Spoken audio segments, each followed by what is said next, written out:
So, we just heard about it, business AI is this term that we use at SAP. But I want to now uncover with you a bit more what it is and put it into the context of how we're using it at SAP and how we can enable you to drive with us the AI journey. So, let's maybe go into the first part. When you want to use AI in your business context, you ideally want it to be across these three main R's, and this is how we came up with these guiding principles.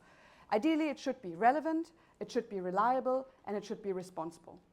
So what we mean by these is that first, you want it relevant to your business operations. So it should fulfill the purpose that it's intended to do. So you don't want to go into your applications and then ask what's for dinner. You want to understand really maybe what's about your sales orders, what's happening in your supply chain processes. So it should be really relevant to what you ideally want to get out of it. Secondly, it should be reliable. Reliable in the sense that it doesn't start to hallucinate. So it should come back with the right answers of what you're wanting to achieve. So being grounded on your business processes, your data, as we heard just earlier before, and providing real answers, and also to foster and work with the guidelines that you have set out. And lastly, it should be responsible. Responsible in the way that your data should be secure that you're putting in there. All of the information shouldn't be just distributed and used for retraining purposes on this LLM. It should be secure. It should be also in the way that you access the right information, or only information that you should have access to, and not anybody else. So that's why we have set out these three guiding principles. You've heard it before, and you maybe have seen before, but this is Joule. So Joule is our co-pilot. So think about it as this chat interface where you can ask it a lot of questions. So this really smart intern where you can ask anything related to your business. And Joule will be available across all of our cloud applications. And we heard it from Commen, but I just want to emphasize again that we have put out this ambitious goal that by the end of this year, 80% of all of the most common used tasks across all of our lines of businesses will be available in Joule. So you can ask it questions about your HR processes, about your finance processes, about your supply chain processes. So all of this will be possible with the most used tasks that we have identified in this area. Then below, we all have talked about the embedded AI capabilities. So SAP knows around this more about the 25 different industries. And we look at each of these different industries and we identify, okay, in these particular processes, this is maybe a more manual task. So we could inject some AI in there, think about it maybe as some form of a button to help you do your task that you're doing in that particular area more efficient and more quickly in this area. So that is why we are also embedding AI capabilities across all of these different lines of business solutions that you can see there.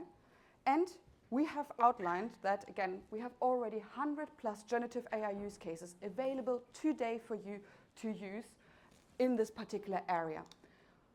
Next up, we still give you also the possibility to do custom AI.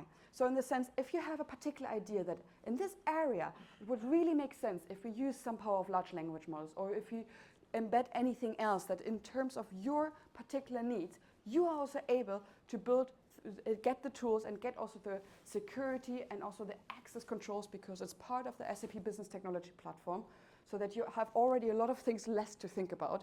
We give you also the tools that you can build things yourself.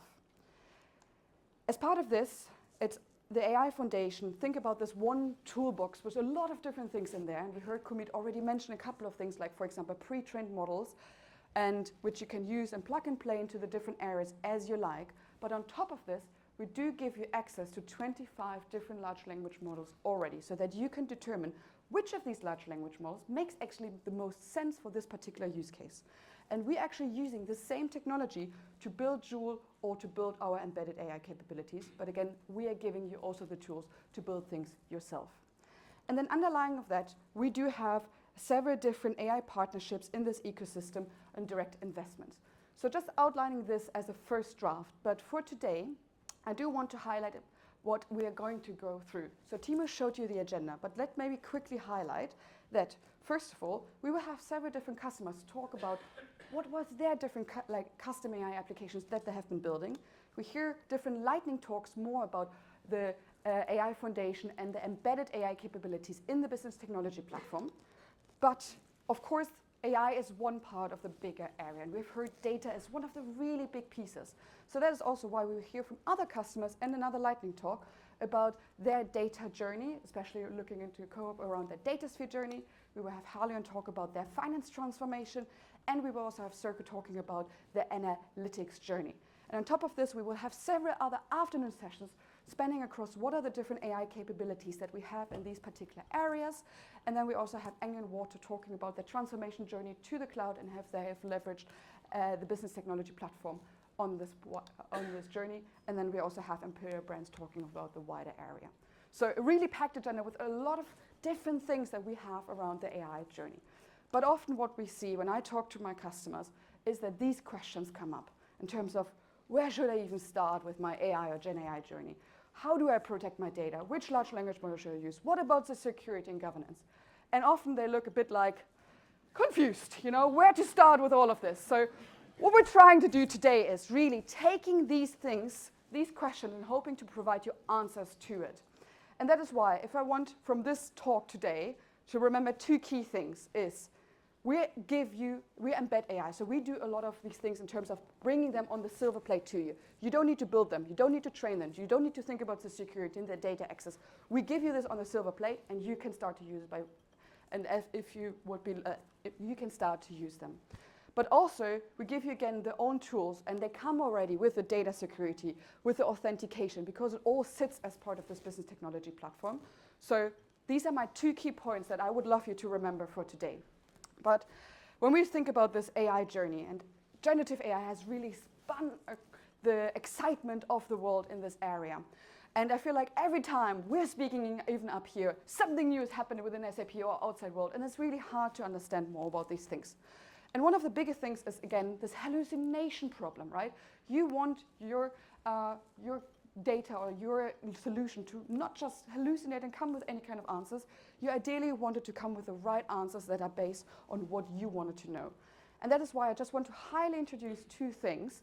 The first one is that we have this generative AI hub, which is part of the AI Foundation. And you can see here how easy it is to just quickly click between the different large language models and do a quick bit of a dry run and understand, okay, in which area do you want it to go? And on the other side, we have heard about it before, but we have the vector engine and the knowledge graph, which really helps you to ground your business data so that the large language model doesn't hallucinate, but you can actually get the right information, and also you can find out the right data layers, the different patterns that you have in your business data already. So remember these two things, because we will have soon a customer talking about exactly how they have been using these two areas. And with that, thank you very much. This was the first high-level overview for the day.